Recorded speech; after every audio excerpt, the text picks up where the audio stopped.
Hello and welcome to episode number 24 of No Whining. It's hard to believe that today we are rounding out our fourth wine list. That is pretty incredible to have that many episodes in the bag. And in honor of today, I wore one of the greatest t-shirts probably that has ever been created on the face of the earth.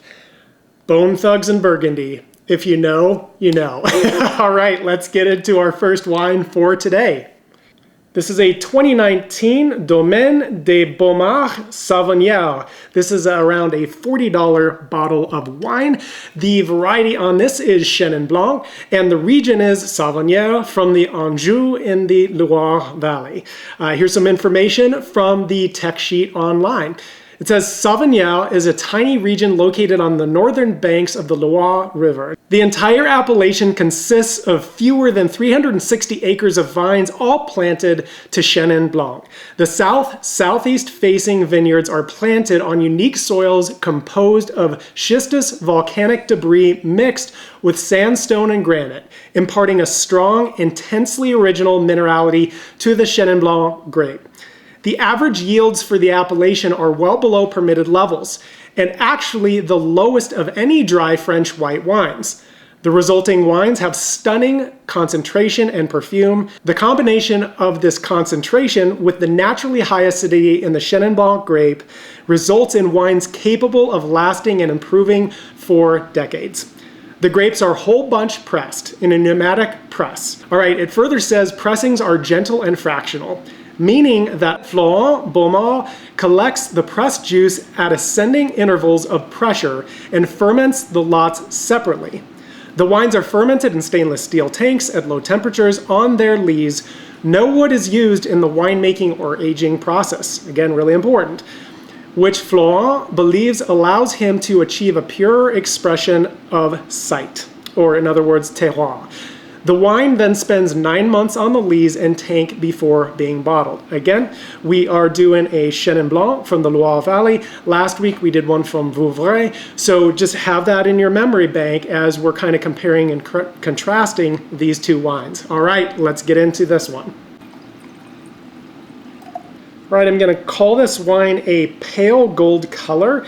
Looks like it has, I'm going to say, medium viscosity. Let's give it to the schnoz for a try. All right, it's a clean wine. It's got like medium plus intensity aromas of candied citrus peel, also getting some apricot in here. There's also peach and tangerine that I'm getting from this, but something that's surprising me a little bit is I'm getting a fairly pronounced like grass or vegetal note off of this Chenin. So that is very interesting to me. I would have expected maybe to get that from like a Sauvignon Blanc from New Zealand, something like that, but I'm definitely picking that up here. All right, let's go back in. I have a feeling there is more to the nose on this wine. Yeah, yeasty, doughy notes, like toast as well, coming from the lees aging presumably. All right, let's go back in. Getting some floral from this, like a jasmine or like a linden flower, along with just the slightest touch coming through of honey and hay. And let's do one more little glance here and then we'll move to the jaws. Yeah, all those things along with like a mineral, like steely, slaty character to the wine. Okay, let's give it to the palate.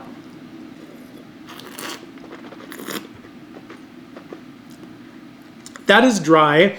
I would say it's got a medium body. It's also got like probably medium alcohol content, maybe medium plus, but high acidity for sure, which is very characteristic of Chenins. On the palate, I'm having a little bit more pronounced flavors of peach and apricot, also getting a tad bit of reduction through retronasal, right? So like that flinty sort of struck match type of an aroma. But it has a nice, I would say like medium plus finish. And there's some honey notes here on the back end. So I like this wine. I'm not super thrilled with it. Now just taking this and comparing this, let's look at it against last week's Chenin, because as I mentioned, that Vouvray, that area is much cooler. It has limestone-rich clay soils and tends to produce lighter-bodied wines with fresher fruit flavors. That was not my experience now comparing these, right? Like, it's just not the case. It was actually a medium-bodied wine, the Vouvray, and it had stone and tropical fruit. The tropical fruit actually surprises me. It was a lovely wine for sure. The Sauvignon, on the other hand, is a much warmer microclimate with rocky sandstone schist soils. It should produce full-bodied Chenins, which this isn't, right? And possibly because this particular wine, it wasn't oaked, but it should also have bolder fruit flavors, which this doesn't have relative to last week's Vouvray. And so I would definitely give last week's Vouvray the nod over this Sauvignon. I liked it quite a bit more, even though this is a nice wine. I would definitely choose to drink the Chenin that we had last week. All right, let's move on to wine number 2. This is a 2020 Austin Hope Cabernet Sauvignon. This is about a $65 to $70 bottle of wine, possibly even a little bit north of there. I had a very dear friend of mine gift this to me, so really appreciate it. My brother out there, you know who you are. And this is coming from, of course, Paso Robles in California's Central Valley. Here's some information from the tech sheet. It says, dry, warm conditions are typical in Paso Robles, yet evenings are chilled by a breeze from the Pacific Ocean just 18 miles to the west, allowing fruit to ripen. After harvesting the grapes, select vineyard lots were fermented individually in stainless steel tanks for 10 to 14 days. Extended maceration and carefully managed pump overs enhanced the extraction of color and tannin. The lots were aged separately for 11 months in a combination of 10% new, 25% once used, and 65% 2 to 3 times used French oak.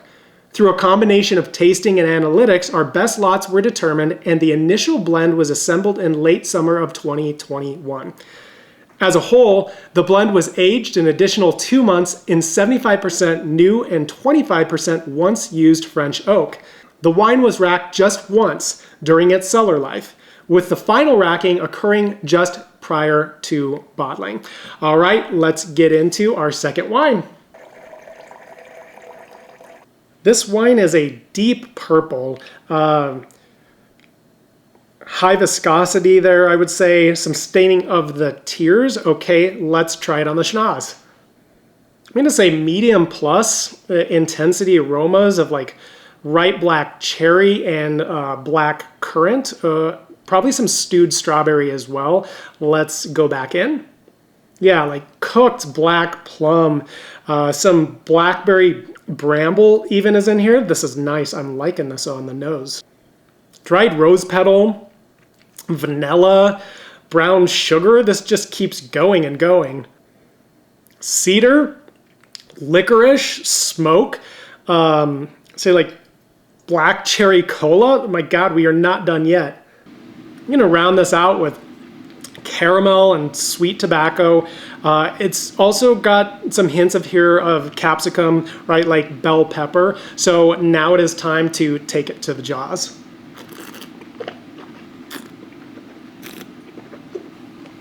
This is a dry, full-bodied wine. High on the alcohol for sure. Gosh, medium plus on the acid. The tannins are really high also, but they're nice and soft and plush. And then you've got this long finish of like leather and earth and sweet tobacco. So this is a powerhouse of wine. It's really amazing. Lots of really good complexity here. The intensity, the concentration. This is pretty awesome. And so as we come to the end of our fourth wine list, we're going to have to pick winners. Now, the first wine made it pretty easy for me because I'm not crazy about this Chenin from Sauvignon. However, this 2020 Austin Hope Cabernet Sauvignon from Paso Robles is pretty badass. So that's gonna probably make it more difficult on me picking our runners up and our winners today. Okay, well, let's just go through them actually, because I felt like I've got our whole setup here from the last 6 weeks, the last 12 wines, and I pulled them all out because there was a lot of great wines here. I mean, this is going to be really, really challenging for me, so I'm going to go through them rather one by one and see where we land. Let's go to this one first. This was my most favorite bottle But my least favorite wine. This bottle is incredible. This is substantial. This could be used as a weapon. This is amazing. This is ornate. This is ostentatious. However, the wine in it, in my opinion, was not super great. So that's my probably least favorite white wine, maybe followed closely behind that by this Sauvignon that we just tasted. Okay, so that's my least favorite white. Let's just go up the row here. We also had this Glazebrook, this Sauvignon Blanc from Marlborough in New Zealand.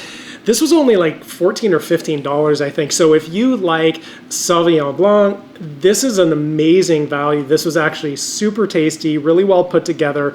If you like that style, you're going to like this, but that was not my favorite white, I don't think. We had the Carl Everson. This was the single vineyard Chenin Blanc. This was also an amazing value though. This was $20, and so really, wow. For that price point, I would definitely recommend this wine to people for sure. So I think where that leaves us with our runners-up, with our magical Lucky Charms Award, we're going to see which wines are the most magically delicious. All right, here we go. Our runner-up in the white is the Vouvray from last week that I was just referencing. I thought this was absolutely tremendous, really well put together. It was a little bit off dry, so it had some residual sugar, but it was just perfectly balanced, I felt.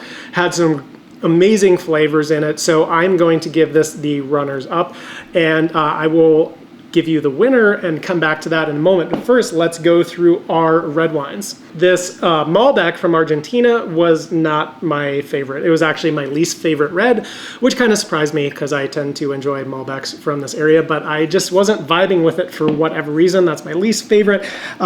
Here's a wine that was a tremendous value. This Ballbuster from down under in Australia, in South Australia.